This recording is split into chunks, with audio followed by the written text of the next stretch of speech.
Hey, you know what? This too shall pass. Maybe sports will someday come back. Who knows? Maybe never. Jacques shaking his head vigorously. He's holding up a big sign that says "No fucking way." And you know what? I couldn't be happier. I'm going to do the dance of joy that my friend Jacques has finally come completely onto the other side of nerddom. He was riding the fence. Oh, I'm a jock. No, now I'm a nerd. No, now you're a full-time nerd, baby. All the way. Gain an extra 50 pounds, pounding away those snacks. No exercise for you. It's just sitting around playing games, watching TV. Milk chugs, more like milk chugs than milk duds. How do they call them milk duds when everyone is a winner? They're not. There's no. I've yet to find an actual dud.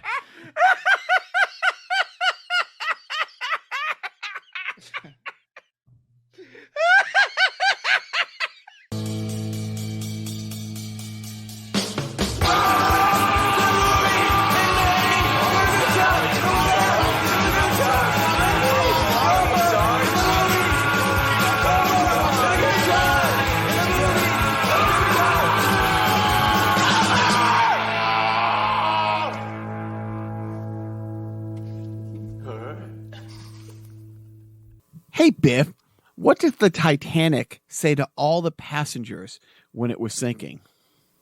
I'm sorry, this is the Wendy's. I nominate everybody for the Ice Bucket Challenge.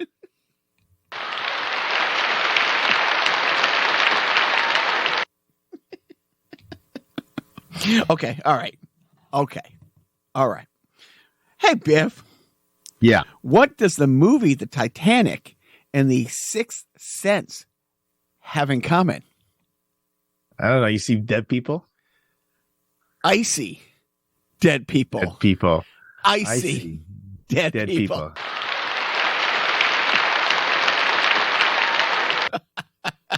I see. Dead people.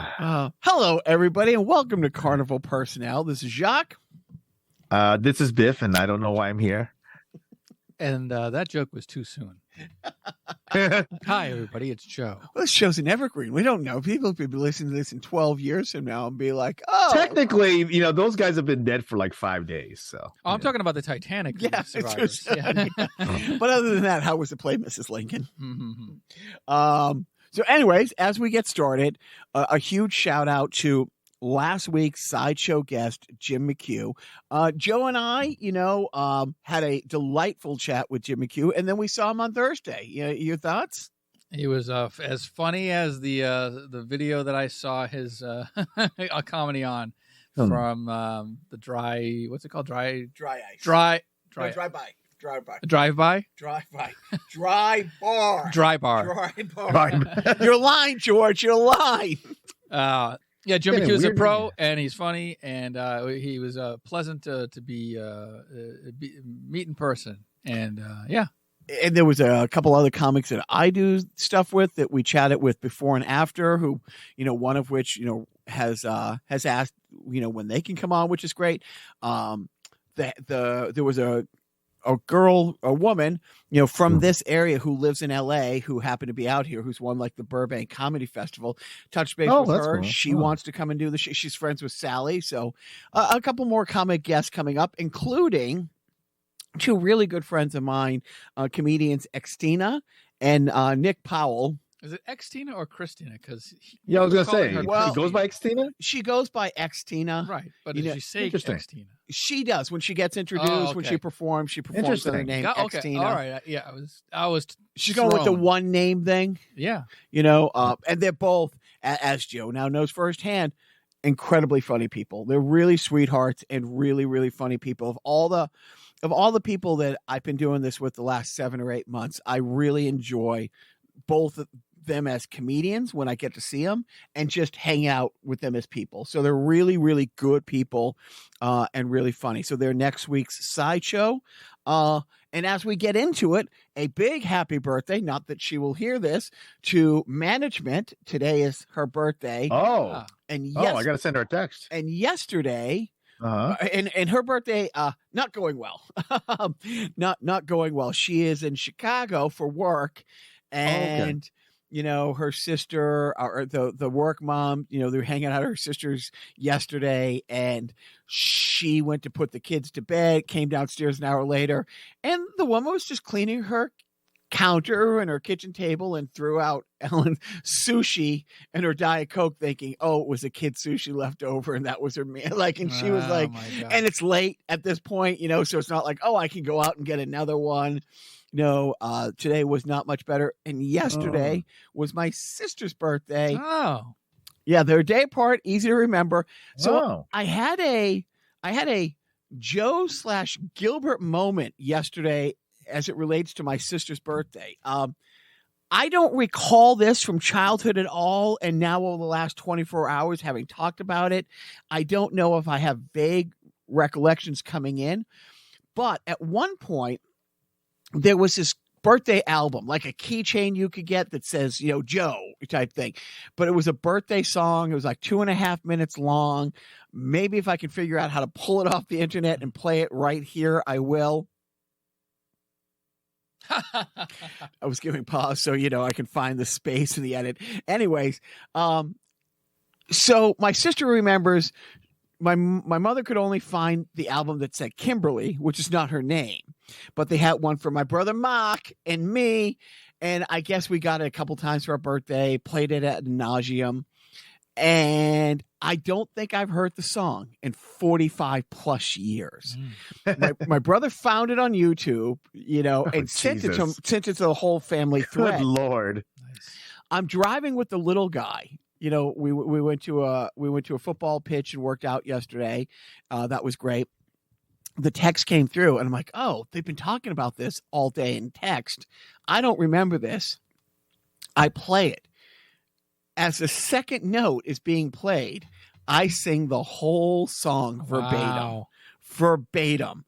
And not verbatim. There's a couple space characters that have funky names that I was kind of close to, but I had 95. Right. And my little guy's looking at me with a look of horror, shock. It's like a Manchurian Candidate, sort of thing where right. you were activated. and a little bit. So horror, shock, a tad bit of reference thrown in there that I could absolutely remember this. And Joe will tell you, Joe's done this. Joe's brought up things from like eons ago that he'll sing a song that like a theme song from a TV show. And I'll know the first verse. I don't know the seventh verse from Maude, but Joe does. I just know that it ends in, and then there's Maude. Oh my God. But it was one of those memories that something unlocked. And I was like, oh my God, now I do, having heard it, remember it. And it's like me with Ice Ice Baby, you never quite forget that. So are we going to do that today? I am kidding. That should be. I am so kidding. Actually, the self-indulgent theater should be passed to Jacques, and he should sing that. Yeah, sing the song. Sing the song. Absolutely. Absolutely. Why should it be passed to me? Because Chico needed the money. I don't know. I don't know what the answer is. No, but I think we definitely in the archives, in the vault, and the Carnival Personnel Vault have an Ice Ice Baby, but I don't remember who sang it. I will have to do a search. Do you remember? I think it was Don Knotts and Don Adams. Okay, all right, yes. I think it was not Dry Eye in the House when that came out. Like, seriously, it was just a moment. So happy birthday to management and my sister. And this one was on me. I had to drop the oldest kid off to this new job. I'll talk about it in a second. I said to the little guy, hey, Auntie Kim's library is only like a half hour away. Let's go surprise her on her birthday. Yeah, I kind of forgot she takes her birthday off. But we took a picture standing at her desk in the children's room at the library. It is the thought that counts. So that's like a January 6th moment. It really was. Didn't somebody take a picture of Nancy Pelosi's desk? You should have done the thing. You should have posed with the feet up on her desk. The Confederate flag. No. Okay, never mind. Too far. No, not true. Yeah, so that was good. Well, happy birthday, sister and wife. Unnamed? No, we don't. And if we were in the South, it might be my sister's wife, but we're not. So, and the other big news is, talked about it ad nauseum, but my oldest little guy, who isn't that little anymore, passed his lifeguard certification in February, and this week started his lifeguard job. Nice. On Tuesday, as we were I was taking him to school. We had Juneteenth off because it's a holiday and people shouldn't work on Juneteenth. It's a special holiday. Only a monster or racist would possibly go to, or a first responder who has to be there. You know what I mean? Otherwise, there's no exception. Yeah, no, I agree. Those scumbags who work on Juneteenth, I think are worse than Hitler. Yeah, yep. So the streak of you want to see my SS tattoo? So Tuesday, I'm driving into school, and we got the phone call from the rec department saying, "Oh, blah blah blah, the training starts," and we're like, "Oh, when it starts?" Like, "Oh, it starts today." Because the high school got out like last week. I'm like, "Well, he still has school," and oh, they're not on the same schedule. No. That's wacky. I think the seniors are out. But anyways, I see. Okay, yeah. So they start the training. Like, didn't you get the letter? No, the letter came in Wednesday. But we hang up and I drop him off to school, and he calls at like 11:30. He's like, "We're not doing anything. Can you come pick me up and I'll go to lifeguard training today?" I'm like, "Okay." And then Wednesday morning, he's like, Tuesday night, he had a great time. It was fun. He got to meet people. They don't have enough lifeguards, so this is another week of new recruit training, so he's helping train them. And he's like, "There's nothing going on at school tomorrow. Do I have to go?" I'm like, "You know what? You don't. He has no love for this. It's not like the 8th grade. When we got out of the 8th grade, you might never see these people again, but you're going to be playing online with them tomorrow, or you're on a Discord server doing something." So he's like, so he did it. And then he worked today. Joe has seen the pictures that I will not post. Somebody learned a valuable lesson of, you have to reapply sunblock if you're going to be outside for 7 hours at a pool. I mean, it's one of those life lessons. It's like, you can tell him, but now he will remember forever. It's like, hot water. Burn baby. Thank you for playing along. What else? I had to call the Mario Brothers today. But they're Mario Brothers.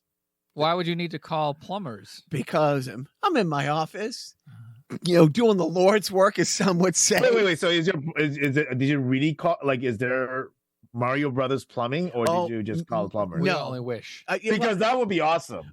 Okay. We could pay them in mushrooms. Yeah. It is low. I can get some. Sidebar.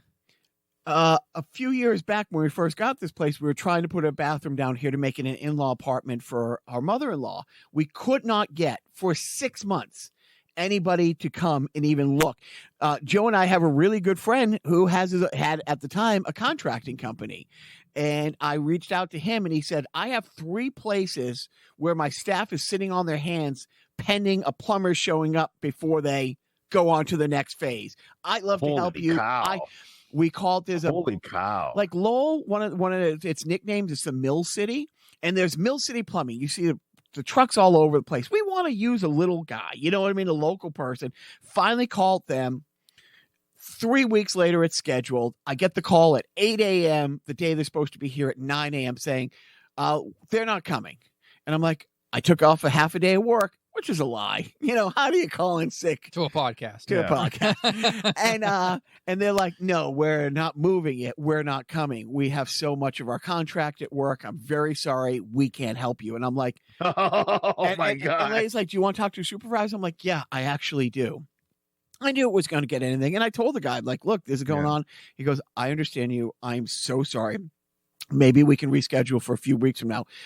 And I told the guy, because we live about a half mile from a trade high school. Yeah. And I said to him, I said, "I'm planning, if I can, to make my boys go there, be plumbers." And I already told them, go there, And you come out of there with an apprenticeship and your plumber's license. It's all of that stuff. And I said, I will buy a van. You will be the Mario Brothers. You will wear those things. You guys will retire by the time you're 40. And there's a pause, and the guy says, if they go to that school, you call me when they start their senior year. I will hire them.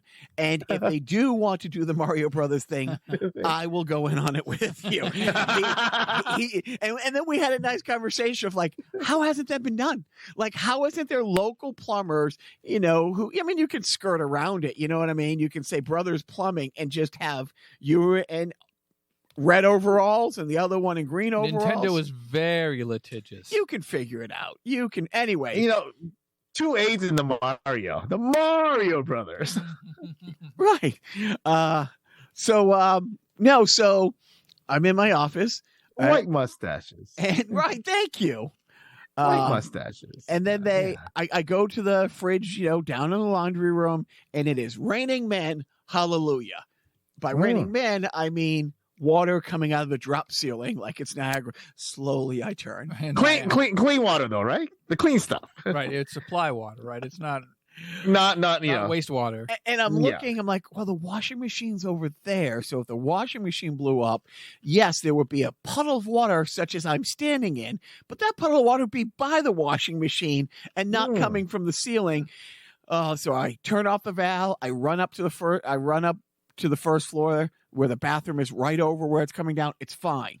Run up to the second floor, and there's a pool of water there, and something happened with that toilet. We don't know. We might never know. We have top men looking into it. Top men. But top ramen. And of course, of somebody we used before, call right away. Yep. Give me a couple hours. I'm dropping this job. 4 hours later, call. Yeah, I can't make it. Maybe I'll get there tomorrow. So finally, scrambled. There's a app called Thumbtack. Got somebody, came out. It was, only like $350, which I'm not being sarcastic. Like in my head, I said, because I'm thinking they're going to have to take off the drywall. Right. Where is this coming from? And but the mold remediation will be thousands. That's what management said. She's like, well, we're still going to have somebody come in, inspect, maybe take that wall out and stuff like that. But do you need that wall? I say build a wall. Build a wall. Oh my goodness. So and it'll be a beautiful wall. It'll be the best wall. So and the Mexicans are going to pay for it. We're going to pay for it. Thank you. We're awful people.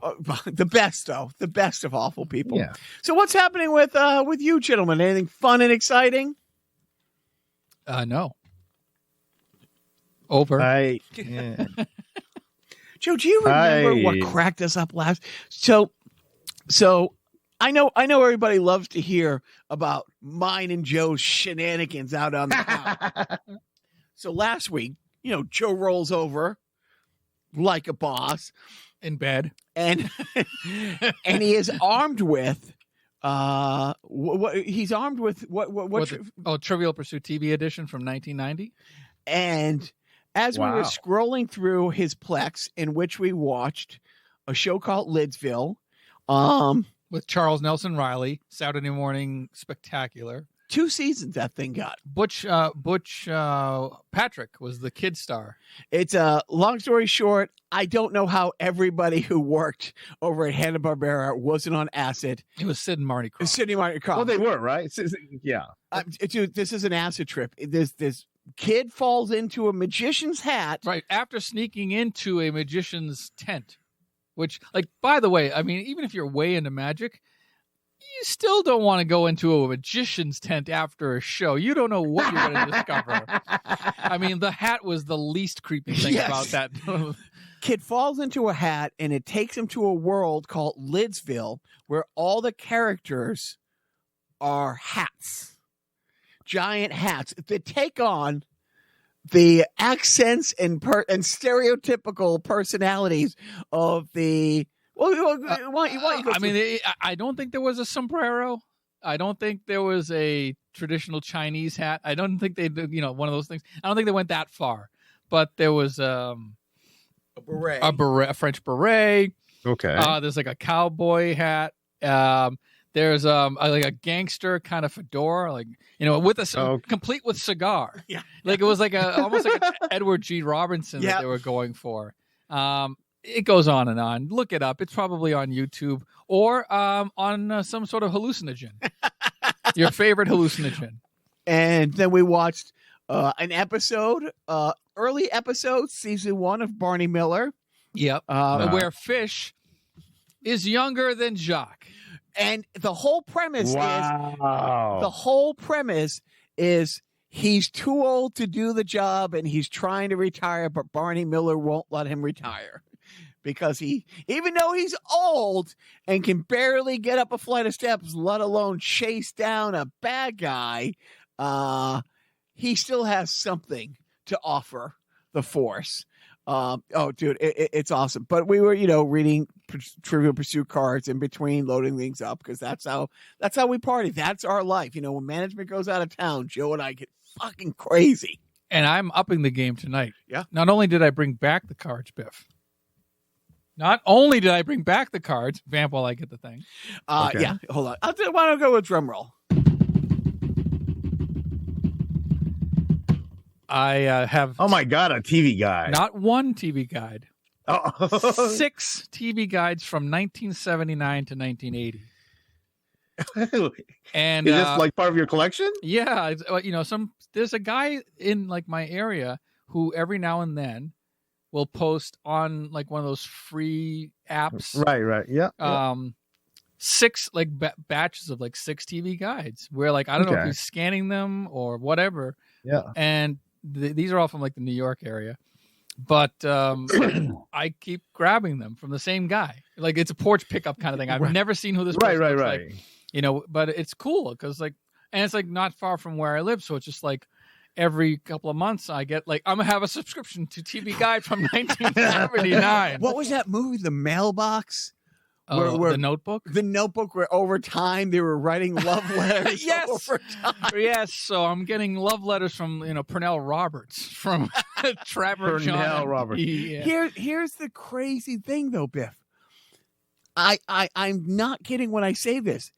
As much as anybody in our age laughs and think it's hilarious that Joe has these, when he hands you one and you start scrolling through it, you can't put it down. You cannot put it down. Yeah, like how can you resist this TV guide with Barnaby Jones on the cover? Barnaby Jones. Or this one with a very favorable caricature of Ricardo Montalban and Tattoo, or Hervé Villages. Hervé Villages, Deep Plane. I'm doing Gilbert Gottfried's rendition of Hervé. Well, the woman with Barney Miller used to be. Didn't she play Catwoman for a while? She was Lee Merriweather. Yeah, Lee Merriweather. Was she Catwoman for a while? She was She was Catwoman for the Batman movie. Oh, that's what it was. The series, right?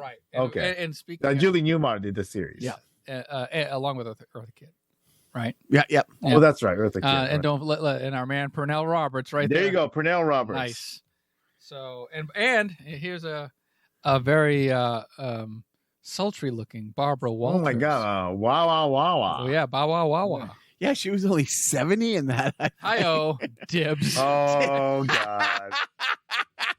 So rude. So Joe, I said something to Joe last week. Do you have any idea? I don't think I've ever seen you laugh that hard in your life when we were but we did. We just, we were watching and we watched something. Did we end up watching a movie too? Not a movie. Gosh, what did we scroll through? Did we watch it wasn't a game show? No, hold on. Okay. Joe has a Plex account and he's curated some stuff that you're like, what is he doing? All right, let's watch one. And then 5 hours later, you're like, oh, thank God. We decide, follow along with us. Come on this journey, Biff. He uploads the Electric Company, PBS Kids Show. Right. Yeah. We're like, okay, let's watch an episode. It was delightful. And it really was memory lane. It was special. Spider-Man. It was sweet. Yeah. Spider-Man was on it. With the weird underarm webbing. Yep.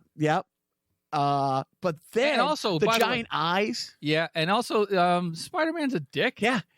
He's like, he's like, screwing around with the guy. The guy like sets down like these big giant letters that spell, God, what was it, like T? Not T, but it was like something like that. And the Spider-Man comes around and steals the letters, and the guy's like losing his mind, thinking like, "Oh my God, I just put these letters down. What's going on?" And then like, as he's talking to a woman who's like, "What are you doing?" And it's like, "I put these letters down, and then all of a sudden they're gone." And then like a new letter appears because Spider-Man was putting a new letter down behind his back. And so yeah, for like 3 minutes, Spider-Man is just fucking with this guy For no reason. No. And let me ask you: Is it possible that these Spider-Man episodes weren't actually written by the Marvel writers? I'm just wondering. I'm pretty sure that they just sort of lent the likeness to the fine people of the Children's Television Workshop and let them just do it. It's kind of like the Sid and Marty Croft. It was doing all the script writing. Star Wars Holiday Special version of the Spider-Man saga. So we're watching the Electric Company, and then there's a special guest. Ah, yes. Tell them about the guest. Well, of course, the same two people who were being fucked with by Spider-Man earlier. They're in a now they're in a diner, and then the woman's it's her diner, and the guy is a patron of the diner, and they're just talking about something or other, and all of a sudden, in walks our special guest star, Grover from Sesame Street. Okay, so he cannot remember where he lives and how to get back there. He doesn't know how to get to Sesame Street. So basically the joke is, can you tell me how to get to Sesame Street? So those crossover shows, you know what I mean? But that also led us to the rabbit hole of, remember when Grover was a waiter on Sesame Street and the blue guy would always come in and fuck with well, Grover would always mess with him. Right, that's how we thought. We thought, oh yeah, Grover was such a dick to the blue guy, and we lived for it. We loved it. And they were like, let's see if we can find that on YouTube. Turns out there's a playlist of 56 episodes of or segments of Grover being a waiter with this blue guy. So anyways, we get started. First couple of ones in, I don't know if they're in chronological order, but the first couple of ones in, blue guy walks in. Oh, waiter. Oh yes, how can I help you? I would like some soup. Oh yes, of course. Here I come with the soup, and he goes back and gets the soup. Charlie, one bowl of soup for the blue guy. And then in comes Grover. Here is your soup, sir. Wait a minute, sir. Oh yes, what is it, sir? This soup is too hot. Oh, okay. Let me blow on it for you. No. Go in there and get me another bowl of soup. And this goes on for like 5 minutes. And we realized, wait a minute, we had it all wrong. The blue guy was the dick to Grover. And Grover was just doing his job. And then at the end of every segment, it would be like, oh, here you go, sir. After 17 bowls of soup, this is the perfect bowl of soup for you. Well, now I can't eat it. Well, why not? Well, it's time for me to go back to work. My lunch break is over. And did you ever see that fucker leave a tip? No. Once. No. Nothing. No. I mean, I don't know if that's a stereotype among all blue people, but I don't want to, cast aspersions. Two grown men, their wives either away or someone abandoned them. And we're watching Electric Company that spilled over to curated Grover clips until 1 a.m. I think we cut it off at 11. I think we had an early morning the next day. Oh no, it was awesome. Grover, Biff, did you feel like you were there with our retelling? Yeah, especially because you're wearing a blue shirt. Oh, yes, right. This Yeah. is a Miyagi-Do shirt. You can't really tell. You can't find Miyagi-Do. What's that? It's hard to find those. Oh, these shirts? Oh, right. Yeah, no, you can find Eagle Fang. Oh, yeah. All over the place. Eagle Fang, which that's my dojo. Yeah. You can of course find, Didn't we somebody meet somebody from Eagle Fang? Oh, Biff. Oh, fuck. Okay. Did you didn't watch Cobra Kai, right? Biff? No. Okay. So Cobra Kai. I did not. That was on YouTube or something? It started. And then it went to Netflix. Now you can watch all of them on Netflix. And now there's like 5 seasons. It's great. So management is in Chicago. And she's after work in the lobby, she gets in the elevator. She notices a guy getting in the elevator with like no shoes on, like from the lobby. And she's like, what's this guy doing with no shoes walking around the lobby? As the elevator doors shut, the guy notices her and says, oh, Duran Duran, huh? Because fun fact. She likes Duran Duran and wears their paraphernalia. Has this come up on the podcast? Maybe. Okay. And then she goes, he's like, oh, Duran Duran, huh? And she, without blinking, now realizes the shoeless guy says, Cobra Kai? And he's like, yeah, I'm Stingray. A guy who was very, very big the last couple seasons. And then they end up chatting for like 10 minutes. Not only does he take an Ussie with her, does a video shout out for the boys. That's funny. That is great. Because she tells him, it's like, yeah, last summer, we went, my family, my 2 boys and my husband, we drove 7 hours to a drive-in in Pennsylvania to watch a triple feature of The Karate Kid, which now all of a sudden our little guy, was all in on Cobra Kai, and it's been our family show for the past few years. He thought that was the greatest thing. Yeah, and it's Paul Walter Hauser. Oh yeah, he's in a big show now. He's in another show right now. What is he in right now? I don't know. I forget what is he in White Lotus? Is it White Lotus? I don't know what he's in. He's in another show right now, but yeah, he was in like he was in I, Tonya. He's in a show called The After Party. Yeah. I, Tonya. He was Jeff Galooly's friend, the one who actually hit. Yeah, he also played the he was in that movie about the Atlanta bomber. Right. The Olympic bomber. The Olympic bomber. Yeah, Richard Jewell. That was the name of the movie. That's and the man. Of course, he was not a bomber, but it was It was basically, that was just like Clint Eastwood going after the media, man, because the media basically made it out to look like, hey, this guy is, guilty by association. And they kind of jumped to conclusions a little bit. Yes. So the guy was super, super sweet. And I love that. Did a free cameo for our shout out for the There boy. you go. Thank you, Joe. I would have forgot that. At the same time, entertainment, for a couple days here this week, looked like it was going to be the cause of my imminent divorce. Management's out of town, and it's just me and the boys. And I was kind of forbade for going and seeing the Flash movie. Forbidden. Wait, what? So I didn't realize she cared so much about those Marvel franchise movies. She doesn't. No, Biff. It's not Marvel. It's DC. Oh, whatever. You know what? Talking to a Japanese guy, it's all the same. Yeah. Oh, sorry. Mothra and Godzilla is all the same. Well, they're the same franchise. Now, if you said Gamera and Godzilla, that's a different story. But... So, Ezra Miller turns out to be a douchebag. He's been arrested a lot the last couple of years. Oh, that guy. Oh, I remember. Oh, yeah, okay, that guy. Okay. Possibly has been grooming somebody for a few years who he ran away with. I don't know the whereabouts of that. But anyway, and she's also upset that, DC has canceled a couple movies with, minority characters as the lead and women characters as the lead. But, okay, another white guy who, can do whatever they want, but we're still going to make sure that movie gets out. And look, I want it to wait. There's some things it's like, you know what? This guy's a douche. I want to see this, but I'll wait for it on Plex. I'll wait for it on, something where it's free or something like that. But I listen to a lot of comedy podcasts and a lot of superhero and, sci-fi stuff. I didn't know a lot of spoilers, and I started hearing a couple spoilers. I'm like, fuck, I don't want this entire movie to be ruined. So I knew somebody was in it that I was looking forward to.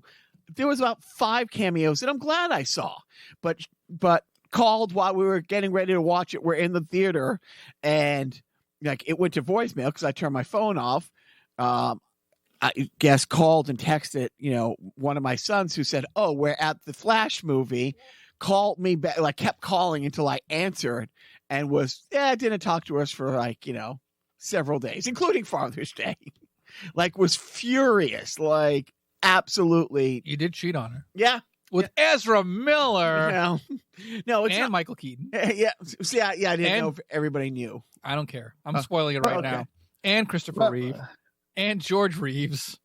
And, I don't know if you go on and on. Clooney. Yeah, Clooney Batman. So everybody knows the big Superman story. Everybody knows the quintessential Batman story. The quintessential Flash story, on the TV show and the comic books, on the animated movies the last 20 years, it's called Flashpoint, where Flash realizes, his mother was killed, his father was blamed, so he grew up with, at age 10, his mom being killed, his father in jail, wrongfully convicted for murdering his mother.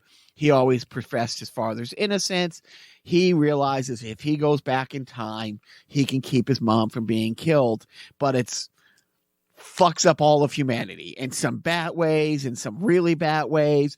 And this was one of those, those multiverse, crossover, but you got to see Superman from like 20 different universes. Of course, each and every one of the classic iterations. Now, was it well done or kind of like it was well done? Okay, it wasn't like Uncanny Valley, like it was well done. When I saw Christopher Reeves, it was Niagara Falls. Niagara Falls. It really was.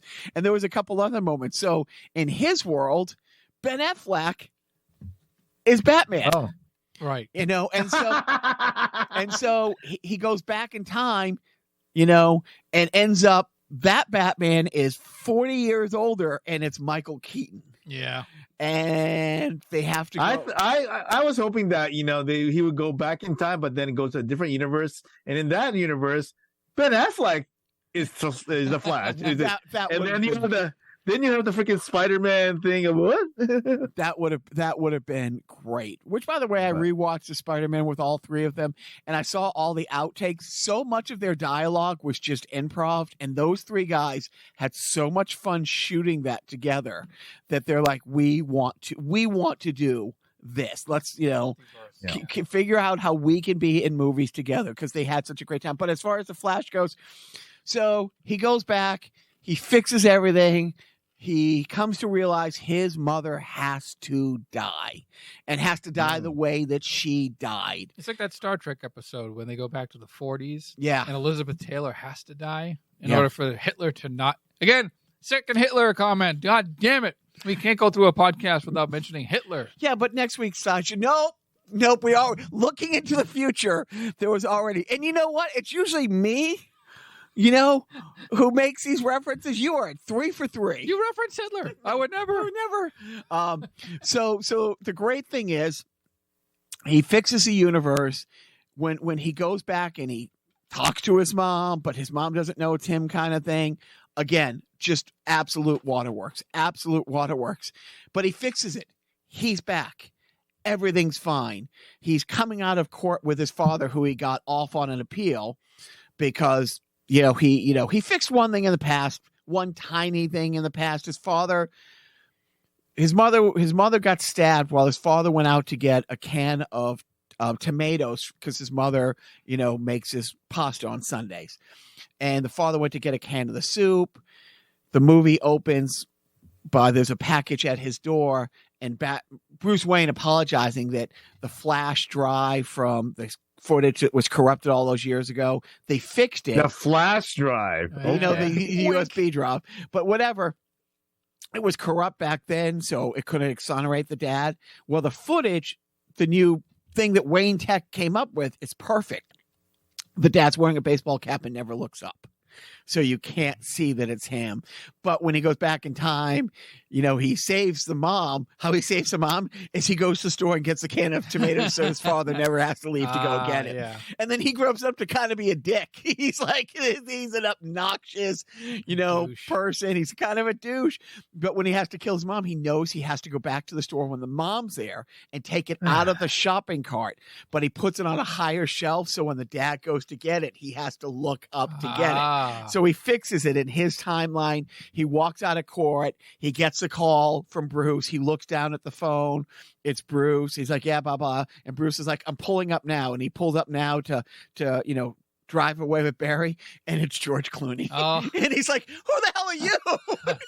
Because it's not Ben Affleck. And I'm like, oh my God. They got everybody but Christian Bale. Yeah. Like everybody. But and Adam West is in it. Yes. No, not only is Adam West in it, I don't remember the guy's name, but when Batman first happened in 1939, they had movie serials. The serials one, yeah. And right. Where Batman had a gun. Yeah. Batman had a gun, just drove a regular car. Yeah. It wasn't until Bill Finger came around in like 41 and gave you everything else. Yes. Like everything that we know about him. Right. But no Val Kilmer. But no Val Kilmer. I don't. Maybe. Well, I mean, maybe there was like when there was flashing things, and maybe he was probably in there. I mean, that's a tough one, right? Because he can't really perform. Right? Right. It would have been. Right, and you don't want to. They had Christopher Reeve. Oh, I will tell you what else. But Val Kilmer's not dead. Right? I know. So, right. So yeah, you can't. And that's a tough one. But it was great. I loved it. It was what I wanted. Great. I'm not giving away everything, but it was a fun. It was great. I'll tell you what else made me cry. I hate seeing previews. I usually wait outside during previews. I saw the preview for Indiana Jones. Oh, it got me. Like literally, like the music. like Harrison Ford in every public appearance promoting Indiana Jones. He's overcome with it. Like he's something's going on with him where he's. Maybe it's realizing his mortality or his importance. I think Indiana Jones is Harrison Ford's favorite character of all time. Like that's probably like it's his character. Like he is Indiana Jones. Yeah. And to see that this is probably the last, is probably filling him with certain kinds of emotions. Yeah. But although the critics, by the way, I don't know. I checked out the reviews. Kind of lukewarm. I don't care. I know. I'm gonna go. I'm gonna love it. What they did with Mark Hamill on The Mandalorian 2 years ago with the facial technology, chicken shit. Like compared to no, it's leaps and bounds. It's Harrison Ford. Right. It's Harrison Ford at 31 years old when they have the flashback scenes in the trailer. Okay, yeah. But you see 31, 32-year-old Harrison Ford and that music, and it hits me. So you're saying that the Tron with Jeff Bridges as the younger Jeff Bridges didn't do it for you? I actually liked it. No, I'm just saying the special effects. Because that special effects was pretty awful. We've come a little ways. Yeah. But you know what? You and I have never, ever, ever watched an Indiana Jones. We almost never reference Indiana Jones in our travels. It's always Star Wars or whatever. But you would think that Indiana Jones would pop up. But I don't think a week goes through my life where I don't say I hate snakes. What are snakes? Yeah, or he chose poorly. Oh, you just did it in the last podcast. Top men, right? Top men. Oh yeah, that's one of the. And ones. Of course, who does he get an autograph from in Indiana Jones and the Last Crusade? Who does Indiana Jones get an autograph from?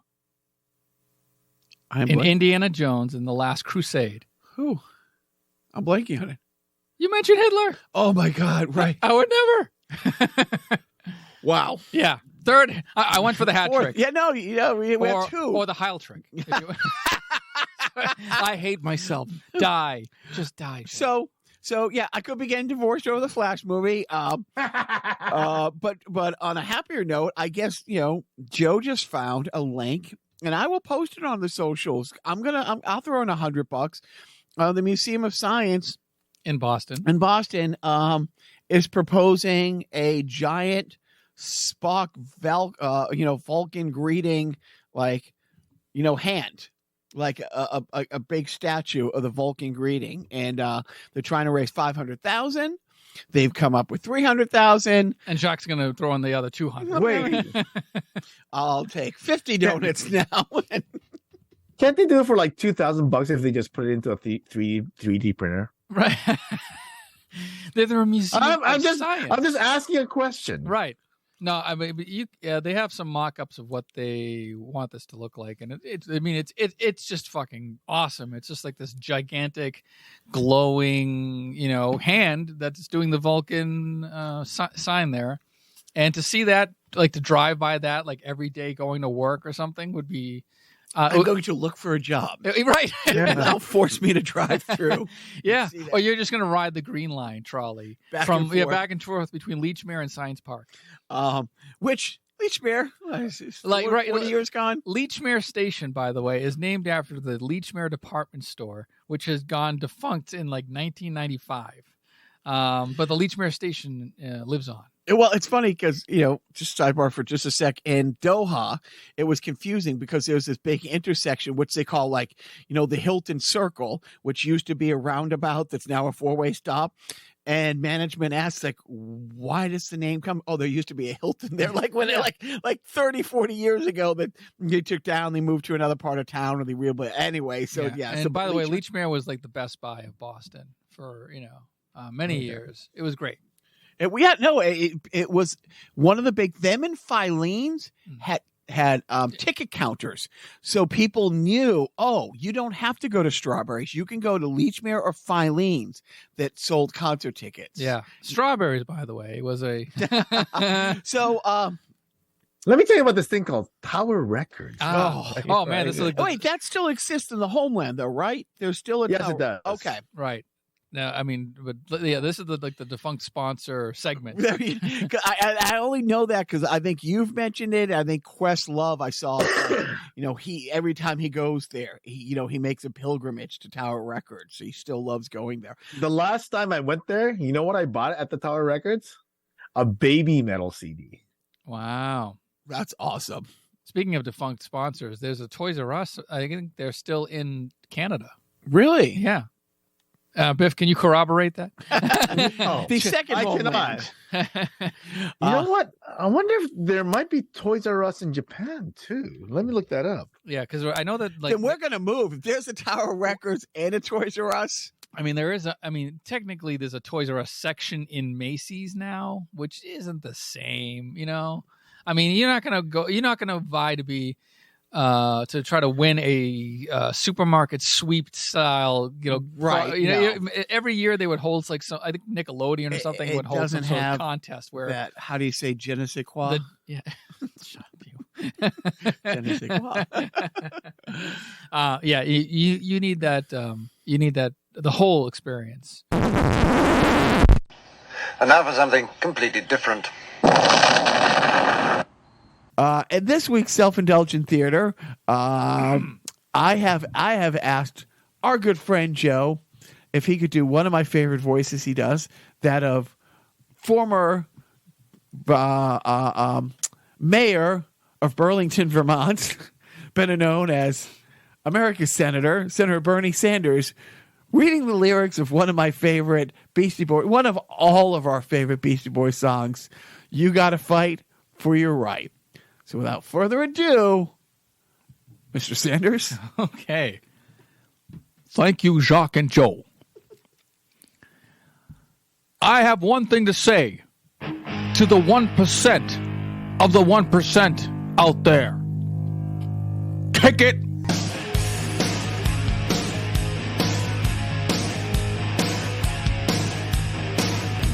You wake up late for school, man, you don't want to go. You ask your mom, please, but she still says no. You miss 2 classes and no homework. But your teacher preaches class like you're some kind of jerk. You gotta fight for your right to party.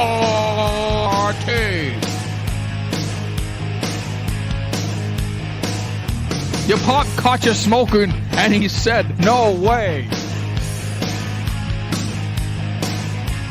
That hypocrite smokes 2 packs a day. Man, living at home is such a drag. Now your mom threw away your best porno mag. Busted. You gotta fight for your right to affordable health care.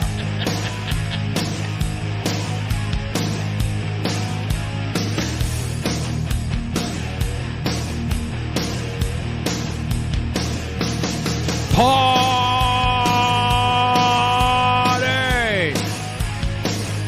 Democratic Party!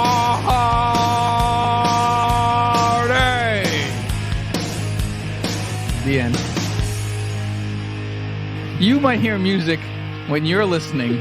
I'm not hearing music when I'm doing that voice. I will tell you, it was music to my ears. You know, I'm going to go dry my eyes while you listen to this week's defunct sponsor. Did you know that the largest record store in the known world universe is here in Los Angeles? It is, and it's called Tower Records. And Tower Records is located in the heart of the Sunset Strip. At Tower, you'll find tens of thousands of your favorite LPs and tapes and a few drunk pop stars. And you'll find that they are all super discount priced. Tower will always save you money on the LPs and tapes you buy. You'll find more rock LPs than you ever thought existed. And that includes more imported rock LPs. You'll find more jazz, more classics, more easy listening, more country, more international, more spoken word, more of everything than you've ever seen in one store at one time. It sounds like heaven.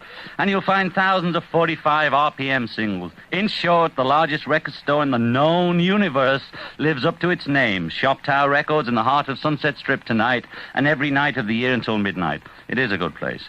And Tower will have my latest album this afternoon, so go get it. And now back to your regularly scheduled program. Speaking of a whole experience, the Titanic was sank because it was a giant hole. And the Titanic, you know, it hit an iceberg. Right. It was sank. The greatest naval disaster of all time. What was the ship's moniker before it took off? Unsinkable. Oh, okay. All right. But it lasted how many voyages before it finally sank? Carry the one. One. Okay. No, yeah. That's it. Yeah. Well, just the one. Okay, yeah. Great. Gosh, I love to go see it someday. Yeah, so yeah. Wow. They still have toys.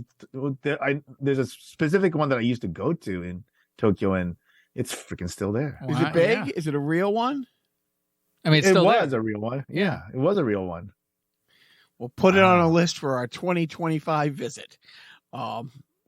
I would love to go to Tokyo. Come with us. We're literally planning on doing a trip in July of 2025. I'm limited to look at my wallet. I don't have $10,000. No, but if you plan ahead and stuff like that, plan ahead. You think I'd be here if I planned ahead? You know what? But you know what is cheap in Japan is food. So yeah, it's cheap to eat out. But it's all sushi. No, it's not. It's not all sushi. We're going to stay at Biff's brother's church. They're going to put us up. They have a youth hostel. No. Stop. You know, Japanese. You haven't seen Jesus. You've seen Japanese Jesus. Japanese. Have you seen the Korean Jesus? Yes, I have. The jacked Korean Jesus. Yep. Just like. I always say ripped like Jesus, but this guy is like Lou Ferrigno, you know.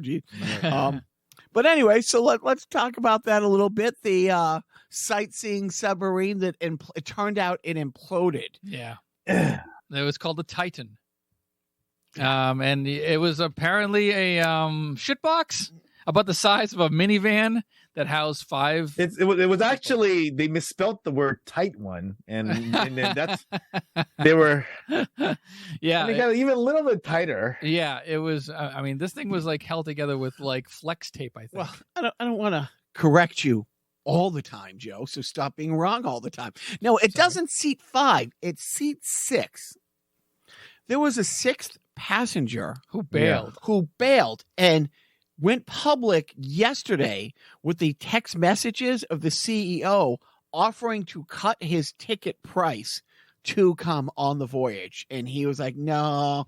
And he thought about it. He's like, well, because I forget, it was like $120,000, $250,000 per seat. At least that's what the rich people. Right. Yeah, right. The father and son. Yeah, I heard the father and son paid $250 each or $250 together. $250 each. Yeah. So yeah, but the CEO the day before and the day of kept like lowering the price and trying to entice him to get on this thing. He was like, yeah, no, I don't think I'm going to do it. What's it going to take to get you into this submersive? Seat 6 and everybody around the world was the countdown, and then some morbid fuck put it on Twitter like the count. So he's like the Marky Mark of submarine track. If I was on that submarine, I would have just left that thing open. Yeah, my arms would have kept the thing from collapsing. and yeah, the whole thing is, all the talk is like, well, even if they find it, even if it's on the surface, it can't open from the outside. It's bolted inside. Yeah, it's bolted. Yeah. You need special tools. It would have to be, brought up onto a ship. They put people into a tin can and then like weld them in. Yeah. And I don't have tons of sympathy because there was somebody who has been on this before said, was it Mike Reese from The Simpsons? Was it? Because on the first page it mentions 4 different times you're signing a waiver, you could die. Yes, if you get in this, you might die. Yeah, Mike Reese is like, I think it was him. He's like he used to be a showrunner for The Simpsons. He's a millionaire many times over. But yeah, he apparently went on this or I think he went on something like this. Yeah, and like you said. We saw so many stats and so many memes and so many tweets and people saying, I forget what comedian. It's like, I have to have my car inspected every year so people know it's safe for me to drive on the road. But apparently you can build a sub in your backyard and charge hundreds of thousands of dollars. Yeah, I guess James Cameron has since gone and done like an interview and basically, lambasted this company for all of its glaring safety hazards. I think there's a CTV one that's really good that I've seen him in several of them, but the CTV, which is a Canadian network, that one is pretty good in that he starts off by lambasting the company and then goes on to lambasting the rescue effort. Ugh. So yeah. Well, but if we saw the same one, he kind of lambasted himself saying, I knew about this. I should have spoken up more. Yeah. More because it was off the shelf. It was like Radio Shack. But tell the good people what you called me about instantly when you saw the report about the submersive and people's commentary on, was it CNBC or MSNBC? I sent it to the hockey. Like Joe and I reference this all the time. We reference Airplane all the time. This is a top 3 thing that we reference where there's a guy on a point counterpoint show, but somebody on MSNBC came so close to saying word for word, they bought their tickets. They knew what they were getting in for. I say, let them die. It wasn't the same cadence, but it was the same. The same message was clear that he's like, and my sister had posted this, if the world had rallied around those refugee ships that absolutely get caught afloat, get caught in a drift, get caught in some weird current. And there's, 30 people on that. Wasn't there a boat recently? Well, there was a Syrian shipwreck off the Greek coast. Yeah, that killed 100. Yeah. The same week. Yes. And people don't even know about it. And yet, these rich fucks, and it's all of that. It's all of that. It's like all the, there's one other great thread that I saw on Twitter, which is that all these, these libertarian types will essentially go with the screw the regulations, screw the whatever, profit, progress. they rake in the money, and then when shit hits the fan, they're saying, "Oh, the government has to help us." Yeah, always. No, you're right. Why wasn't there a ragtag Coast Guard there? Like they completely ignore any kind of regulation. They literally got a letter from this organization to try to stop. They try to stop and say, this is dangerous. This, you have not brought this to code. Like there was a specific, I think it's been mentioned a few times, the lookout window basically was only going to withstand, the portal was only going to withstand like 1,300 meters of pressure when they were going down to 4,000 meters, and like there was no thing, factor of 3. Come out, how bad can it be?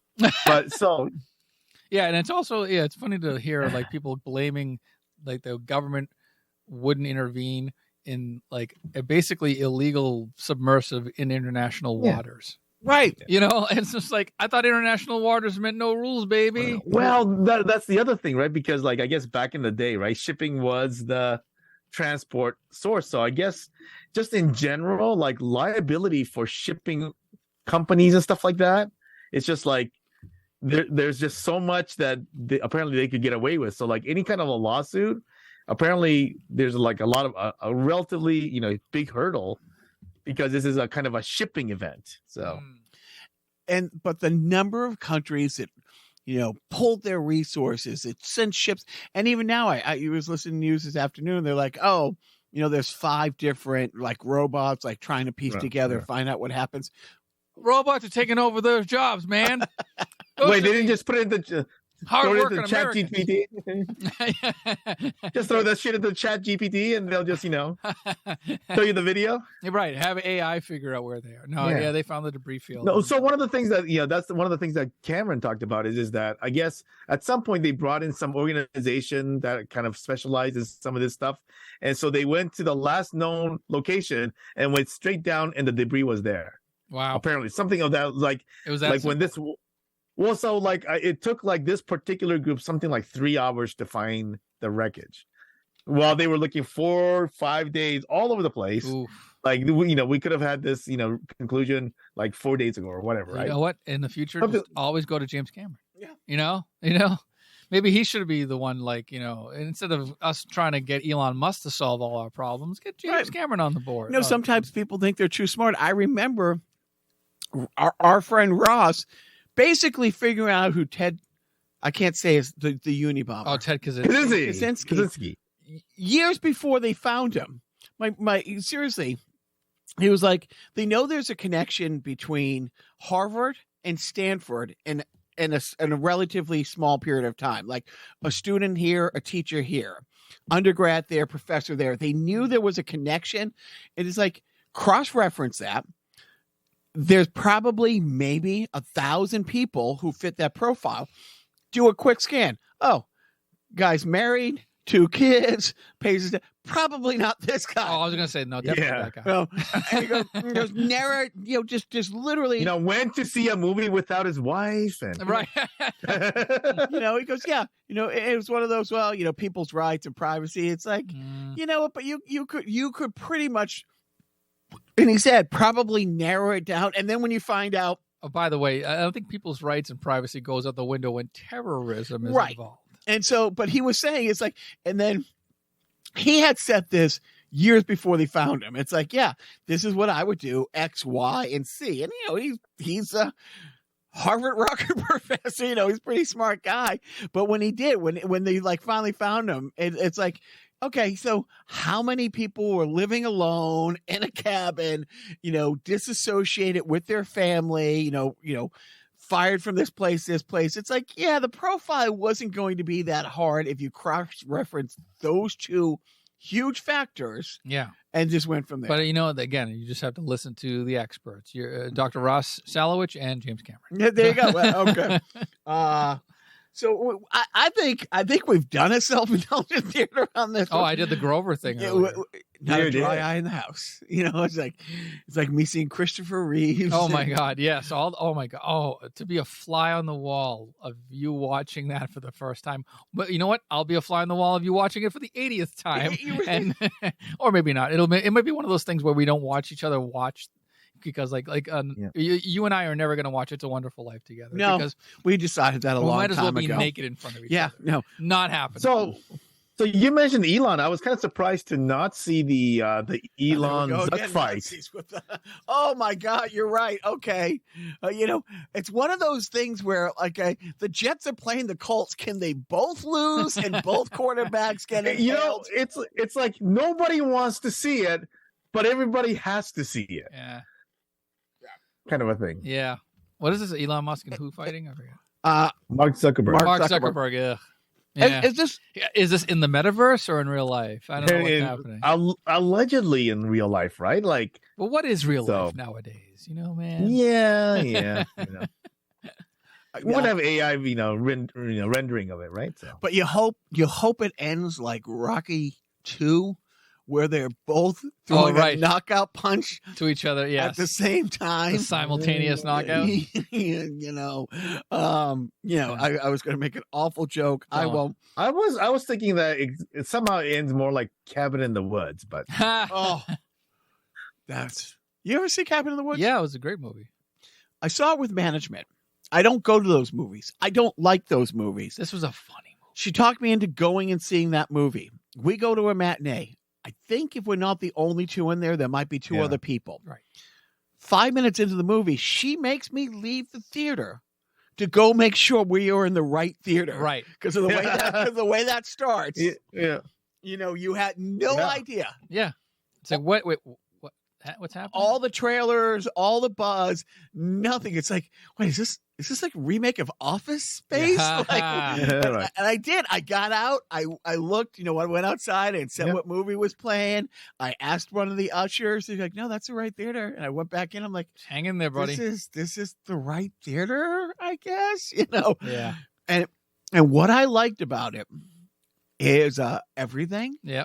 And when you see the release of all of those monsters, and it was great when it came out, and we ended up getting it on Blu-ray, that you could stop it. Because when you're going through those cells really quickly, or people are running through, it's like every character that he was associated with made it into that movie. Right. And we were huge fans of the one season only Firefly. Yep. And the bad guys in that.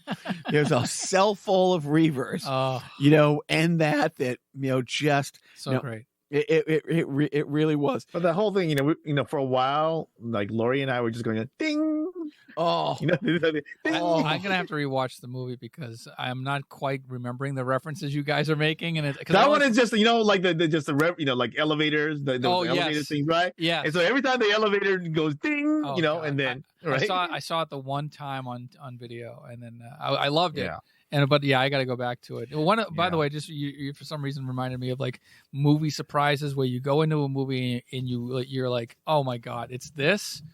Is when I went to see South Park, Bigger, Longer, and Uncut. Big South Park fan, 1999. All right, let's see. I didn't watch many trailers, or whatever trailers were out were kind of generic. And then I went in, and all of a sudden, there's like the twinkly music, and I'm like, oh no, oh my God, it's a musical. I walked into a musical, and I was delighted. Right. One of my favorite movies. You have to see Book of Mormon, by the way. We will talk about that. I'm thinking you and I might have a New York trip. Maybe one of your kids, maybe one of my kids, and we might. Or maybe neither of our kids. You know what? Just us. Do we wait for the Back to the Future play to come out and do it? Yeah, there is a Back to the Future musical. So just to be clear, this is two cis, mostly straight white guys, one mid-50s, one mid-40s, planning a getaway weekend to see musicals together. Hey, man, that's progress, baby. As Neil Patrick Harris sang in the opening number of the Tonys after Book of Mormon swept the previous year, the musical number was Broadway isn't just for gays anymore. Management and I first started dating. This is before the big movie theater seats that really recline. Right, where you fall asleep in. Right. I like to space out. So we're madly in love, but we would go to matinees in the middle of the day. I like my space. Yes. So I would have a seat between us. And she's like, "Why aren't you sitting next to me?" I'm like, "That's a gay seat." But what year was this? That was 2003, Oh 2004. my God. Yes. Yeah. Eons ago. So, You might as well have been in the Jim Crow cell. if us two, mostly straight, like white guy, go to Broadway, we can't afford. Right? Oh, no, you're sitting on my lap. We're going all the way, man. Exactly. If these seats are $150, and No, you're gonna be in the standing room, and one of you is gonna be behind the other. Yep. Yes. Yep. All right. I'm going the in. second act, you're on my shoulders. I'm going dressed as an usher, and I'm just, and I'm going to show Jacques to his seat. Quotation mark. Oh man. So when I We're talk just too small to be canceled, aren't we? when I talk about that I'm over my sports thing to the point where I don't even have the sports radio stations on my car preset. You should never have had that. Sure, you are right. You know what? But we've talked about how football, FUTBAL, is such a big thing in our house. Yeah. Don't forget the accent. Yes, exactly. No, I meant the Spanish No, accent. over the letter. And No, you say it in a Spanish accent. Football. Yeah, thank you. Football is life, muchacho. Danny Rojas, thank you. Who, by the way, for us Ted Lasso fans, played professionally in Mexico and Portugal before he became an actor. Wow. Actually a real life professional guy. Anyways, the earth-shattering news, and I don't know, do you guys realize how big of a deal it is that Messi is coming to play in the MLS? Yeah. Absolutely. I suppose so. No, it's like it. And it's go funny from FIFA to MLS. Yeah, because I don't like. We've gotten better about not talking politics and stupid things. But when the USFL was a thing, when Fuckstick was trying to destroy the USFL, he went out and signed Herschel Walker to come to the USFL. And was going like whatever. Let's say each team's salary, 1984 was $2 million. He offered him something like $8 million a year, like 3 times what entire team's salaries were to come play. He signed him. Everybody thought it was a big deal. It was the first. I don't know, Biff. Let's go back to our world. Like when Derek Sanderson went to the Philadelphia Blades. When Jerry Cheevers went. It was Bobby Hall was the first $1 million yes. hockey player, I think. I want to say. Derek Sanderson was the first guy to get paid $1 million, and he did not have to play road games that had them fly. He was so paranoid of flying. He only had to play road games that were bus trips, and he got paid $1 million or $3 million. Ridiculous. But what fuckstick Trump did, signed Herschel Walker, got all the press, had a conference call with all the other owners and says, this helps the whole league, him being here. We're all going to split his salary. And the other owners were saying, oh, fuck yourself. No, the MLS said, yes, of course we will pay part of his salary to come here, even though he's the best player who's going to play against us because...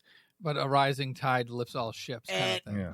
So he turned down a guaranteed like $1 billion plus thing from the Saudi league that Ronaldo went to. And we've had discussions. Our 13-year-old loves Ronaldo and his best friend loves Messi. And they're always going back and forth. And when we went to the Revs game, when the game was over and people are falling out, they're stopping people. Messi or Ronaldo, and then whatever the person said, the other one would hit the other one. It's like, you lose. Yeah. And it went on. It was all the way to the parking lot, and people loved it. They loved the rivalry. But he wants a Ronaldo jersey. And we're like, you cannot buy that jersey. We will not support that. That is not happening.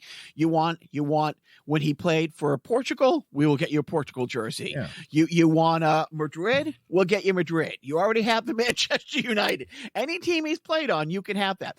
But Messi turned the money down, and on paper, he's only it says right here in my notes, use finger quotes, only getting 150, but that's salary.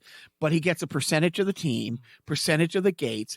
So when you go to a Revs game, if we go tomorrow, it might rain. So you're talking 20,000. If it's a nice night, there might be 28,000 people there. When Messi comes to town, there will be 66,000. It will be the Patriots playing the Colts in a playoff game, 2014. It will be that level, excitement, because Biff been in LA for longer than I have.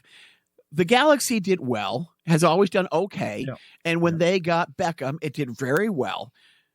And their stadium, I forget what it's called now. It was a Home Depot Center. It used to be, It's 30,000. It was the Home Depot. I think it's 30,000. It's around there. Yeah, I think so. It was the first MLS stadium built solely for the MLS. That's why it's only 30,000. Right.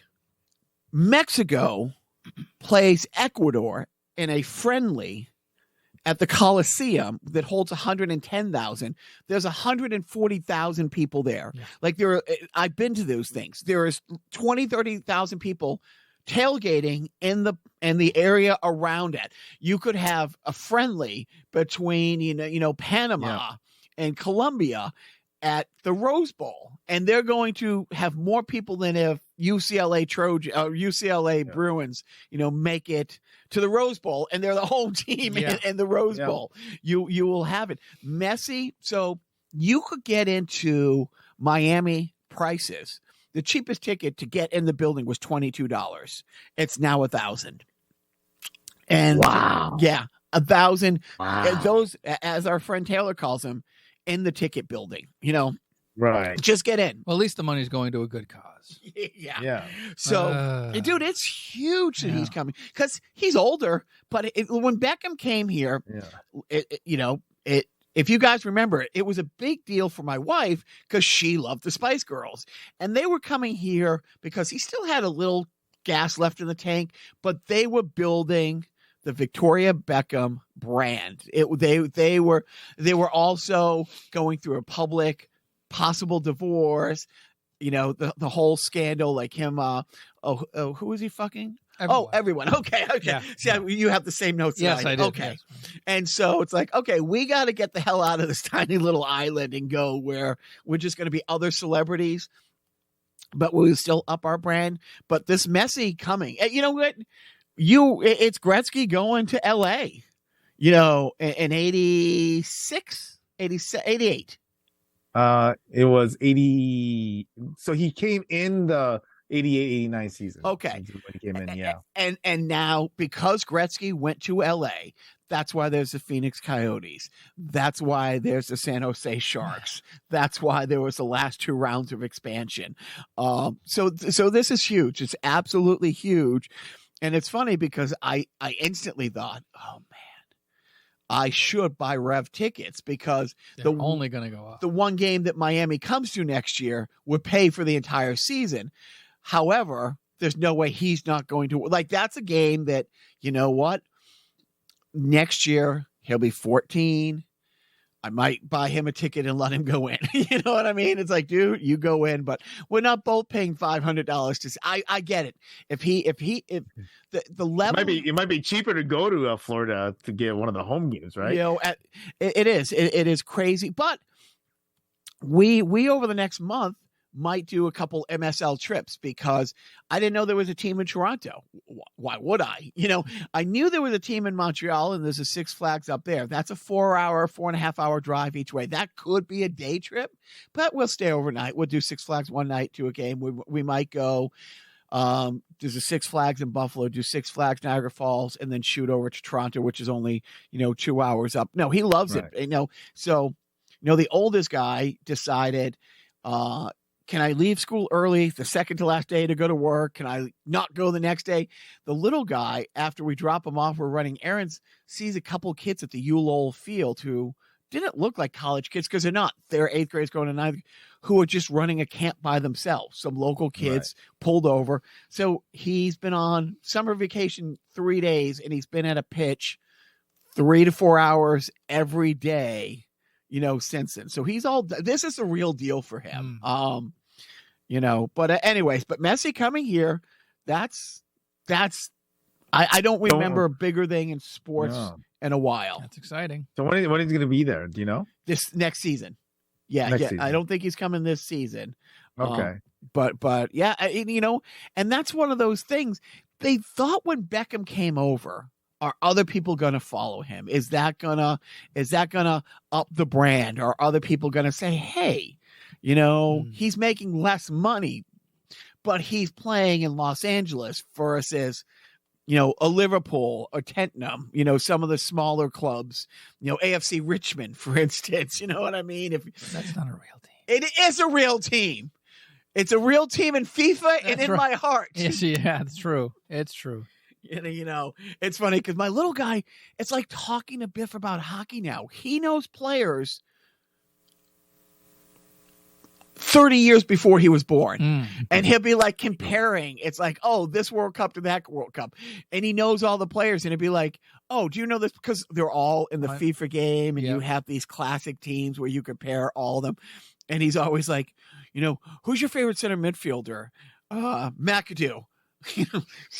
AFC Richmond are all my favorite. Jamie Tartt's my favorite striker. All of that stuff. Do. Yep, exactly. Jamie Tart. Now shut up. But anyways, yeah. And you got anything? Oh, so the live golf thing. I wonder if people like John, our friend John, are going to get phone calls. He doesn't handle this kind of law, right? But there are huge golfers who got paid. We will pay you a guaranteed $100 million to come golf here. And they said, fuck you. We don't want your blood money. We're staying with the PGA. And the PGA said, that's right. We don't want their blood money either. Thank you for staying with the PGA. Well, yeah. I mean, PGA pretty much kind of sent that memo out, right? Saying, right. You can't play for both. You can be in one. You can't play for the WHA and the NHL. You can't play in the USFL and the NFL. You can't play for Live Golf. Ironic name, for Bonesaw McGee. But why? What happened? What happened?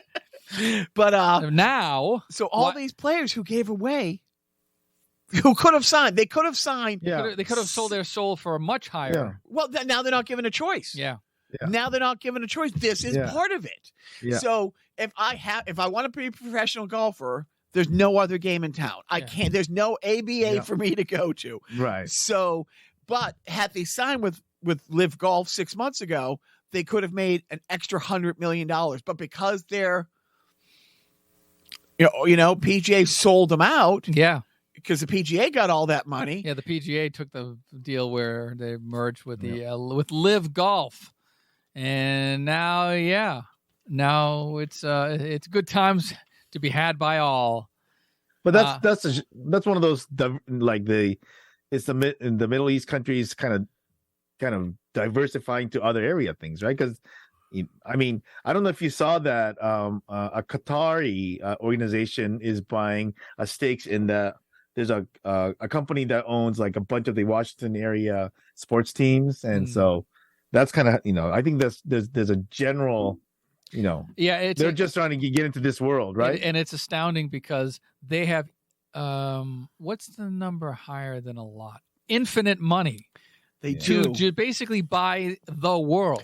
What's interesting is, so our courtship started 10 years ago with the Qataris.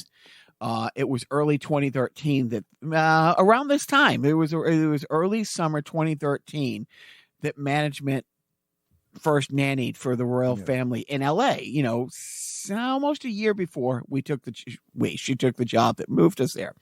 When we started to go back and forth, and I started looking into the sports, it's like I wanted to make sure there was hockey for me to play, jiu-jitsu, and becoming friends with some people. At the same time, I had just done the one and only tennis event I did as far as booking a celebrity. And I had the woman who played Jan from The Office do, it's up in Palm Springs, Indian Wells. It's considered the fifth leg of the Grand Slam. It's not technically a Grand Slam, but it's a fifth leg. Being in the owner's box and talking to everybody and getting a crash course on how tennis works the 2 days we were up there, Qatar had been for the last couple years working incredibly hard to get that tournament to come over to Qatar. They built if you build it, they will come. A state of the art. It had like 5,000 more seats than this stadium, absolutely brand new. And the person who owned Indian Wells ended up having to dump in like $25 million out of their own pocket to refurbish their stadium because tennis was on the cusp of saying, yeah, we're going to pull this tournament from you and it's going to go to Qatar. So when we get over to Qatar, there's this gorgeous stadium. Empty. They have other tournaments there, but it ain't a pro tennis tour. And somebody that I became friendly with, not friends with, somebody my wife worked with, worked on the Qatari, I forget the name of the committee, but what's going to happen after the World Cup. And this is 8 years before the World Cup happened. She also had left the job with the Qatar Olympic Committee. And that is still a thing. They're still trying to get the Olympics. And Qatar late, the aughts, like 2006, 8, somewhere around then, made the calculus. Okay, there's radius clauses. We can't get a big theme park. We can't get an Atlantis. We can't get a Universal. We can't get a Legoland because Dubai had them all. And you can't have them. So they said, we're going to go all in on sports tourism. And that's why Qatar went out and they bought the World Cup. They bribed their way to the World Cup. And when people said, you would never get the Olympics, more and more people don't want the Olympics because it costs so much. No. It's a lost leader. And so they're like, we have these stadiums now. We have the infrastructure now. That's why the last time the Olympics did a bid, they did 2 Olympics in a row, like 24 and 28 at the same time, because fewer people are submitting bids. Yeah. So they're like, if we wait another 4, if the next Olympics goes as bad as the last 5, I'm hearing the Paris 2024 is going very well. Yeah. And Sochi and you look at all of them. I hate to say it, the last time the Olympics made money was when Mitt Romney took over the Winter Olympics in Utah in 92, 96, 96, right? Because things were going sideways, and he stepped. 96. And he stepped. No. It's actually like, wasn't it like 98?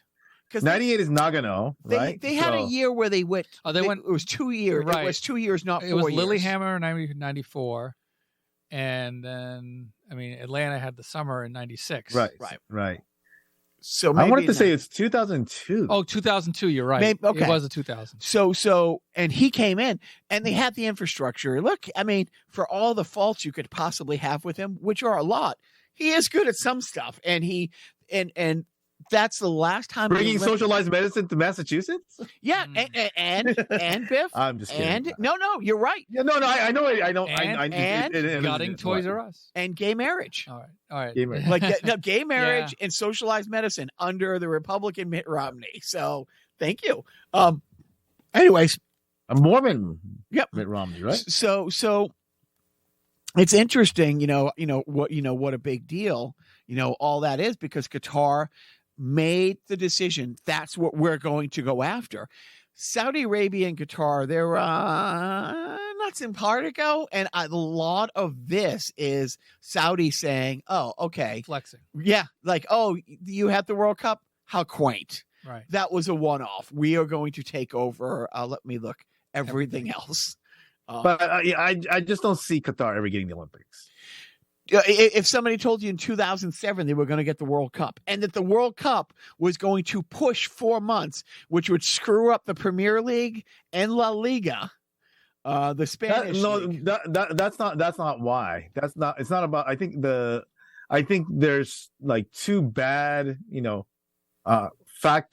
two opposing factors that really make it harder. Number one is that they've kind of demonstrated, not great, human rights behavior in constructing for the World Cup. So that's part one. Yep. And then part two, actually there's 3 parts, actually, technically. Part two is that it turns out that, hey, summer weather in Qatar really, really sucks for outdoor sports. So that's part two. And then part 3 was alcohol. What?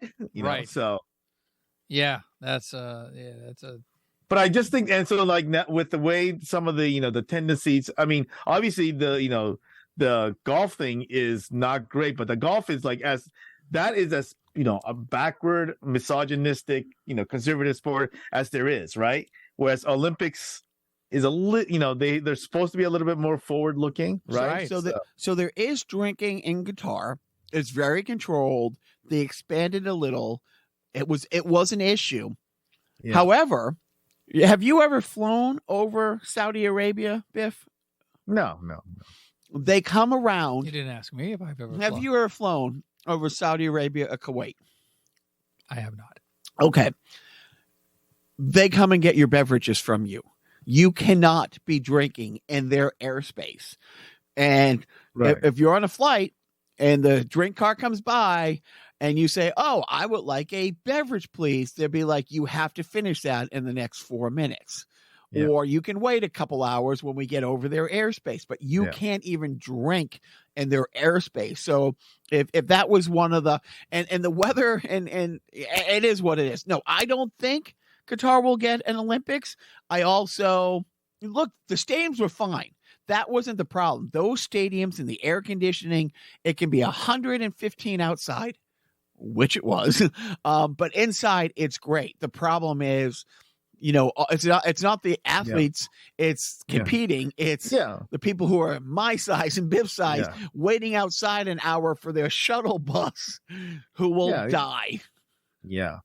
I just think that, they're trying, Olympics are trying to make money, and I don't know, and maybe Qatar is going to go ahead and pay them enough, but still, I just think that there's just going to be so much, negative pub, and Olympics have done enough of that, stupidity on their own that they probably want to avoid this from the start. That's what I think. But think of all the slave jobs it will create. Right. Well, maybe, all that those slave labor. Service. Yeah. Well, now maybe if Qatar started to do their own, was a little bit better about maybe, human rights. I will say human rights, having been there from 2014 to 2018, it was 17 was the last time 18 was the last time I was there. Night and day difference. No, they don't have unions in OSHA, but it did. They grew probably 25, 30 years in rights inside a 3-4 year window. Not because they wanted to. Well, because they had to. Because they had. But the Olympics kind of also, the Olympics, the World Cup shone a light on the atrocities. Right. The World Cup didn't, but the people who were pissed it went there certainly did. The British led the charge, the BBC. But at the same time, they went to China, during that. And it's like China started rounding up all the undesirable people who just went away, and all the human rights people said, "Hey, you're doing this horrible thing." They're like, and and Russia, same thing. They were using slave labor because they were so far behind with the social went, they were literally building the athletes locker rooms. Right, the lodging, a lodging, as the Olympic torch was being lit in the stadium, and not being paid a living wage, type thing. Some not living, and some not living, and so it's one of those funny things. And the best conversation I ever had, I remember at Qatar, he wasn't being a dick, but he was saying, "No, you're right. Things should get better. They are getting better. I wish they were getting better faster. But you have a smartphone, right?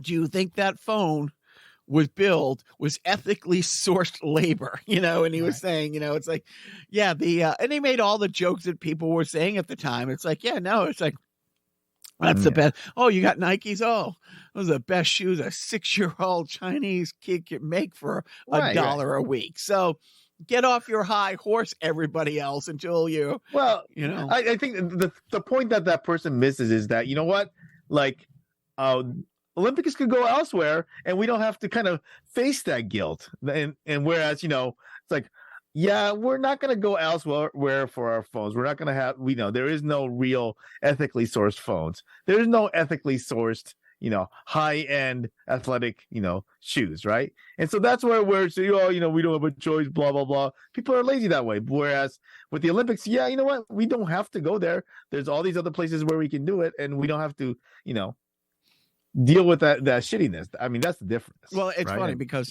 guest of this podcast, Tom Rogan, who owns Good Now Chocolate, completely ethically sourced for years, finding the beans and making deals with the villages and making sure that the money went here. Yeah, that's why their candy bars are $12. That's what I was going to say. I don't want to pay $20 for a fucking Zagnut. Yeah. It's like, are his candy bars much better than anything you're getting at Market Basket? Yeah, 100%. But guess what? The stuff I'm getting at Market Basket, pretty darn good. Yeah. Makes me less sad. Yes. Joe, I don't know why they call them Milk Duds. Because everyone's a winner. Hey, maybe we should wrap this up. Yeah, pointing over your shoulder. Wrap up. We talk about show I start watching this week, Silo. I'm 4 episodes in, and then I start realizing, oh man, this might not be a 1-season episode, but it's one of those shows where I really hope it's a 1-season thing. These people live in an underground structure for 140 years. Nobody knows what happened outside. It's all that, whatever. You know what I mean? It's like, are they going to leave the island? Are they in purgatory? Type thing. And my dad said, oh, I've been watching. It's great. I already saw The Flash. I'm not going to watch anything that else is going to, I'm on the thinnest of ice as it is. So I don't, so I started watching. So you're saying back to porn. God. Oh, yeah. Never left. No, I'm so faithful to my wife. I only watch porn with no women. No. But I'm watching it. I'm like, it's good. I like it, but I'm like, I don't want to in 3 years. It's like, oh wait, can you go outside? Is it safe? Is it blah, blah, blah, one of those kind of things. And I'm like, I'm not. You don't want to be jerked around. Well, so what won't jerk you around is the new season of The Righteous Gemstones on HBO. I watched 2 episodes. Yeah.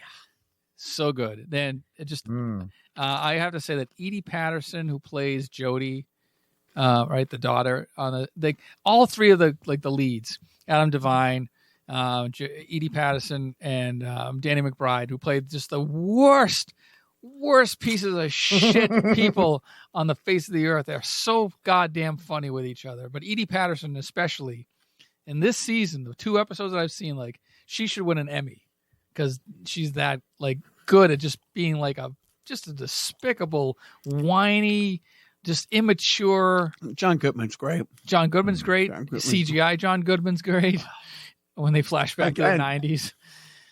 Man, John Goodman's lost a gazillion pounds, right? Yeah. He had the gastric bypass, I think. Okay. Years ago. But it's he's only dropped 2 episodes. I've seen him, and I'm like, yeah. Yeah. The smut busters. Oh. I don't think we should be burning these. Yeah, we shut the place down until they restock. Right. What? Right. Oh God! The Righteous Gemstones. If you're not watching that, sorry, Biff. Maybe I got to get you on the HBO or on the Max. Get you on Max before they turn it into a reality show and they start delisting all the HBO shit. By the way, speaking of shitty things happening and Discovery, Warner Brothers, did you hear about the powwow between Steven Spielberg and maybe it was Scorsese and one other major director meeting with David Zaslav? Essentially, he's going, "Hey, we understand you are maybe gutting Turner Classic Movies. Oh yeah, Oh, they got involved, huh? Yeah, they're Oh, like, yeah, maybe that's not such a good idea. So yeah. they did. I guess Warner Brothers Discovery did like let go like some really top executives over at TCM, which was like Right. a big like, things are starting to crumble, sign. So I guess like these big time directors in Hollywood are like, hey, that's a nice channel we got there. It'd be a shame if something went, did go wrong with it, and maybe there might be a reversal of that in the future. But you know what? I heard that David Zaslav likes money, and maybe that'll win out instead. Oh. But not that I watch Turner Classic Movies, but I like the option that it's there. Yeah. And by the way, Turner Classic Movies is like the Sandlot now. Like it's like Forrest Gump. It's like, wait a minute, that's not. Oh wait, it is 30 years old. Nirvana's not classic rock. Rock is classic. Wow. Rock's jazz, man. We all know that, right? So I mean, if you think about it, right? Like Nirvana is 30 years ago, right? Over, yeah. Right? So 90, it's essentially 91, 92, They right? broke But in let's say 91, yeah. right? So let's say 30 years ago, and let's say we're talking about what we were listening to, and but let's say 86 or 87, right? Yeah. Just think about the stuff that was in the like 50, 60, 50, pre Beatles, pre Stones, pre Zeppelin, right? It was That, it was September 11th, 1991 that they played on Saturday Night Live, and that's the day when you see all the behind the musics with like Poison and Molly Crew. They're like, yeah, that's the day our career died. Like we went from stadiums to like Yeah, and then that's when Axl Rose said, no, we're putting out a double album. But seriously, so that was 32 years ago. So minus 91 minus 32, you're talking it's like 58. Like, what was the music that was that, so. And Anyway. 1950, yeah, I know. Like Biff said, I would look up the number one song. What was number one? 1958. What was number one in 1958 on the Canadian? Volare. okay, 6 months later. 6 weeks later. 6 weeks later. Just Wake Up Little Susie. So number one is Volare. Volare. Right? Wow. By, Volare. was that Dean Right. Martin's cover? Number two, yeah. Number two is All I Have to Do Is Dream by the Everly Brothers. Dream. Yeah, that's Good the song. one. Killer song. Those guys, man. But I mean, Fucking right? yes, I mean, just if you preaching. think about relatively speaking, right? I mean, it seems like the delta between, 86 music and All I Have to Do Is Dream is so much bigger than whatever's out now and say Nirvana. Singing the Everly Brothers just now brought back the commercial for songs of the 50s or whatever. Yeah, those great. Right. Like, The great oh, Donna. Yeah, right. Oh my God, yeah. I used to have like that and Freedom Rock. Oh. Hey man, is that Freedom Rock? Yeah, man. We'll turn it up, man. In the white room, with At black the curtains. Yeah. So yeah, the day the music died, when they those The Big like Bopper, Buddy Holly, Richie Valens, the Big Bopper died. That was 1959. Wow. Yeah. At the height of their powers, 1959. So there you go. A long, long time ago. Yeah. Any parenting tip, gentlemen? Not today. You said gentlemen, and I don't respond to that. So I am very, very proud of my eldest. He last 2 semesters made honor roll. The less we gave a shit, it's like, dude, it's like, we just get your work done. He didn't get into high school he wanted, which was a bummer, but he's excited about like going to Lowell High, second biggest high school in the state. And I'm like, yeah, have fun, relax, don't put pressure on yourself. No one gives a fuck. You didn't get into school you want, you're not going to. So just, show up, get work done. And somehow he took that as, oh, I better work harder, on his own. Then he gets his job. Now, here's my parenting tip. You gotta let them make their mistakes. And when you guide them down a path that they then ignore and they cause pain and anguish to themselves because they know better than you about how much sunblock they may or may not need 7 hours out in the sun at their job, because he's not the oldest one. About 8 months ago, when he had a checkup, had a B12 deficiency. Do you know what a B12 deficiency is, Joe? I know what a vitamin D deficiency. Oh, vitamin D. I'm sorry. He had a vitamin D deficiency. Is that what you were leading? Yeah, that's what I was saying. Yeah, Mr. Shades Down playing his games all day was in simpatico with Mr. Sunshine. Right. Like you can take these D vitamins that look like a horse tranquilizer or go the fuck outside. Yeah, for a little bit. For a little bit. Yeah. Yeah, we burn easy. Our people, Right. Get some sun. But not all. Interesting because my mother never told me to put on sunscreen because she didn't love you. She must have been. So we like last summer had to fight him to go use the pool. If he went out there half hour, 45 minutes, maybe his mom made him put it on. I would suggest, but I wouldn't make him. But now he went to the 3 days of training were fine. The 3 hours of training on Tuesday, fine. The 3 hours of training Wednesday, cloudy, overcast. Training for lifeguarding. Okay. But he had a 7-hour shift yesterday, and when I picked him up, his feet were burned. Like that was some of the worst. And I had to go get aloe. And aloe. Poor girl at CVS is like, yeah, we're looking for aloe. I don't think we sell it. I'm like, you're a pharmacy. You sell aloe. CVS.com, aloe. Can you tell me where this is? Right. Oh, it's over in skincare. But like, honestly. We just have the plant. Yeah, right. We have an aloe plant. Do you really? Yeah. I remember, living with Ross, Pasadena. He burned himself on a stove, walked over to the plant, took off a leaf, broke it in half, and just rubbed it on his finger. And I'm like, what are you doing? Mm-hmm. Anyways, rocket science. He knows what he's doing, But so my parenting tip is like, okay, just sometimes you got to say what the fuck. And now that's a life lesson. I could have harped on him all summer. Put on sunblock. Call him every 2 hours. Did you more sunblock on? Do you want me to come down and put it on your back in front of all your friends? You wanted to be the Jewish mother inside of you. I really did. Yeah. Oh, but you know what? I don't think I'm going to have to remind him anytime this summer or ever. Yeah. So sometimes you just got to say, what the fuck? Suffering teaches so much. It really does. That's the parenting tip of the day. Suffering teaches so much. Yes. Thank you, Suffering. And thank you, listeners. Thank you, Biff. Thank you, Jacques. Thank you, Joe, for coming on our podcast and listen to us yap for, check my watch, 7 hours. It's been fun. I'm sure Jacques will edit none of this out. It's just going to be one long stream of consciousness, no punctuation, like an E.E. Cummings poem. Just, but anyways, glad that you're still listening. Check out our podcast next week when we speak with Nick fucking Powell and Xtina, two comics on the rise in the city of Lowell. By the way, Lowell Comedy Boom.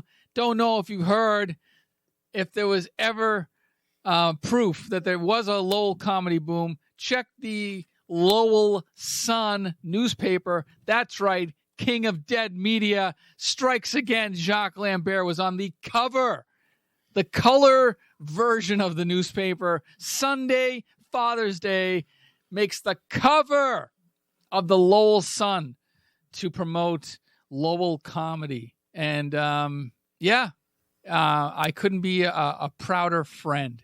I didn't go and buy a paper, of course. I don't live in Lowell, nor do I want to drive up there. It's smelly. But it was surprising. There's an article out there. I'm sure Jacques has shared it, right?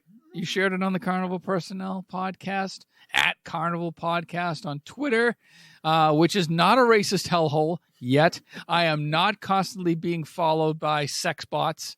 Literally every day, I have to block all of these goddamn fucking accounts. Yeah, when Elon takes over, man, he's going to take out the bots and he's going to... No, I'm getting more fucking weird, gross, hot sex bots. And I don't want them following me because then my wife's going to be asking me, hey, why are these sex bots following you? I'm like, no, it's not the sex bots. You see, I ended up in me knickers here, and then the jubblies came out, and then anyways. But what I'm trying to say is that Jacques is on the rise. He what media will you be conquering next? Will it be the CB radio? Are we going to be on MySpace? Who knows? I heard he's going to appear on an interview on the TV Guide. Yes, right. He's going to make the cover of TV Guide. TV Guide. Oh my God, perfect. Yeah, right next door. Like he'll be like holding like a martini and a cigarette. Be somebody. Oh, if only there was a guy. Well, Dr. Pepper and peanut butter cups. Yes, right. I'll take it. I would love that. Actually, yeah, I would love to see Jacques with a cocktail glass with root beer in it, and then those Reese's buttercups stabbed into toothpicks inside the cocktail glass. That's what we need to see. Wearing a hockey jersey. Wearing a hockey jersey. Yeah. Oh my God, make it happen, internet. Make it happen. Oh yeah. Don't forget.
Welcome